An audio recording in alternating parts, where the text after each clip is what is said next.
球の皆さんこんにちは、月くんと申します。突然ですが皆さん、ニュージェネウルトラマンの魅力って何だと思いますか？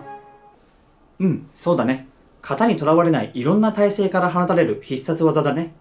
いや、もちろん他にもたくさん魅力ありますよ。けど、それ全部一気に動画にしていたら、動画を出す前に寿命が来てしまうので、今回はちょっと普段とは違う必殺技の変わった打ち方をしたかっこいいシーン3選というテーマで、ニュージェネウルトラマンかっけーしていきたいと思います。本当は3つどころじゃなくもっとたくさんあるんですけど、全部動画にしていたら78時間ぐらいの動画になってしまうので、今回は3つに絞ってやっていきます。はい。ではまず1つ目は、今日のテーマを聞いてこのシーン思い浮かべた人絶対いると思うんですけど、ウルトラマンジードの第2話で対スカルゴモラ戦でジードが見せたレッキングバーストです。いや、これマジかっこよかった。まずこのレッキングバーストという必殺技なんですけど、月くんが好きな必殺技という動画のニュージェネ部門でもランクインした超絶かっこいい必殺技で、まず普通にはいはいって適当に打ってもめっちゃかっこいい技なんですよね。主人公の技のエフェクトとは思えないこの邪悪な色合いと荒々しいためと構えから放たれるのがまずかっこいいし、しかもそれを打ってるのが朝倉陸というすんごいいい子が打ってるの。そのギャップがめっちゃかっこいいんですよね。で、そんなレッキングバーストをひときわかっこよく打ったと月くんの中で話題になっているのが第2話のスカルゴモラ戦です。このスカルゴモラなんですけど、このチャンネルの2話怪獣最強ランキング動画にもランクインしているように、序盤にしては結構強い怪獣です。しかも2話時点でのジードはまだウルトラマンとしての戦いにそこまで慣れているわけではないので、シンプルな肉弾戦やパワーでは普通に押されていたんですよね。でも戦っている途中で少女が持つリトルスターが狙われ倒していることに気づいたリクは守らなきゃってことで奮起してスカルゴモラをなんとか食い止めようと押さえつけようとするんですけど、スカルゴモラめっちゃゴリ押してきてなかなか止まらないんですよね。それどころかこの至近距離で必殺技をぶち込もうとしてくる始末ですよ。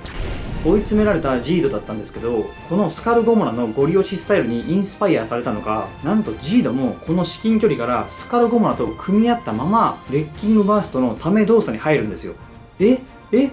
どうなるんだこれって目がカッピカピになるまで瞬きせずに見ていたら、レッキングバーストって叫んだ後に相手の必殺技を弾き飛ばしてそのまま倒れ込んでのこれ。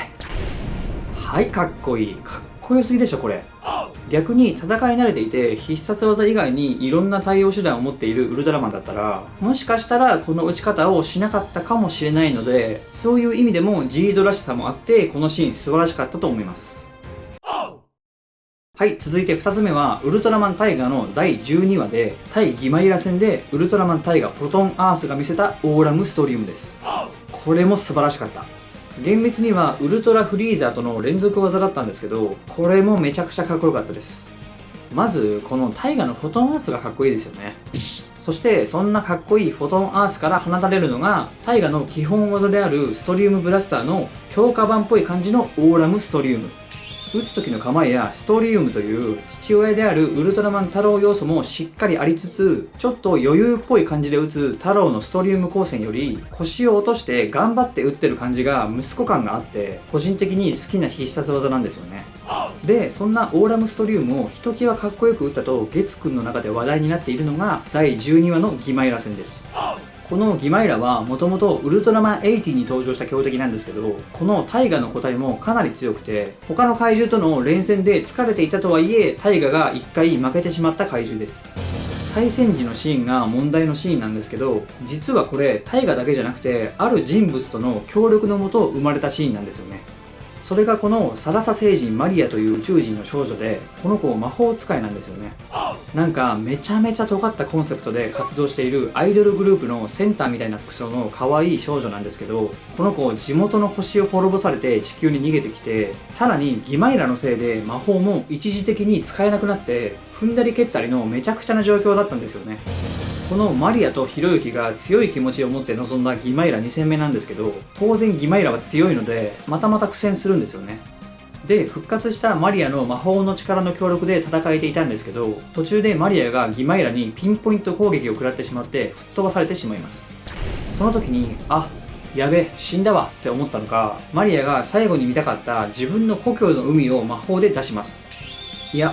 すごいけど何これって一瞬思ったんですけど、これがすごいポイントになります。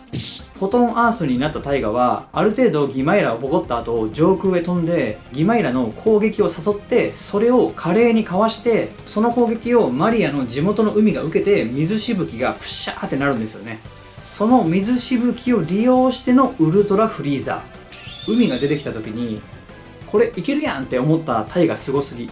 そのウルトラフリーザーでひるませた隙に渾身の力を込めたオーラムストリウムをぶちかまします。見てくださいこれ。トレギア張りのこののけぞり、腰痛めますよこれ。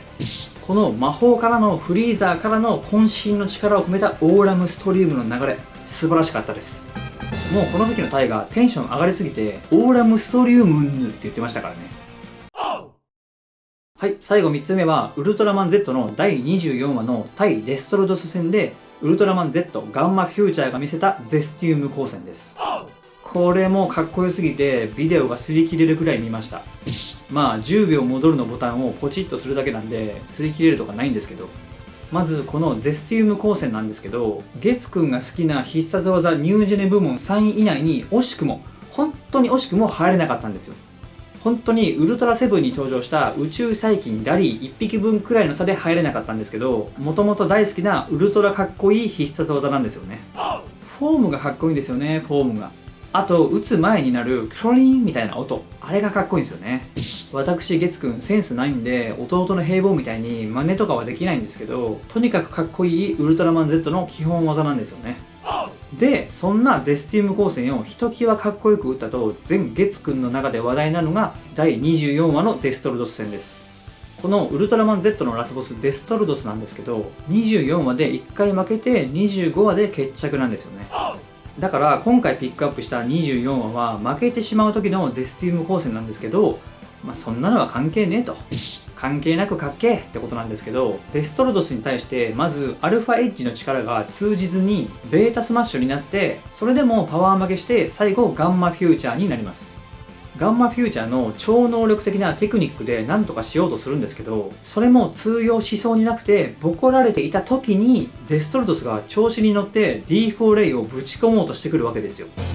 でこのまま D4 レイを食らって負けるのかなと目をかっぴらいて見ていたら Z がやばいみたいな感じで体勢を変えて D4 レイの発射口になっているグロテスクなマジャバの顔がついている胸部を蹴って発射を一瞬遅れさせつつ距離を取りながらのレイのモーション、この回転して距離を取りながらのモーションからのゼスティウム光線発射、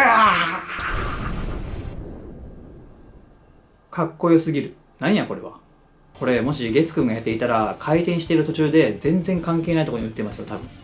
蹴りを入れて発射を牽制しつつ距離を取るこの動きからのゼスティウム光線のモーション、神ですよこれは。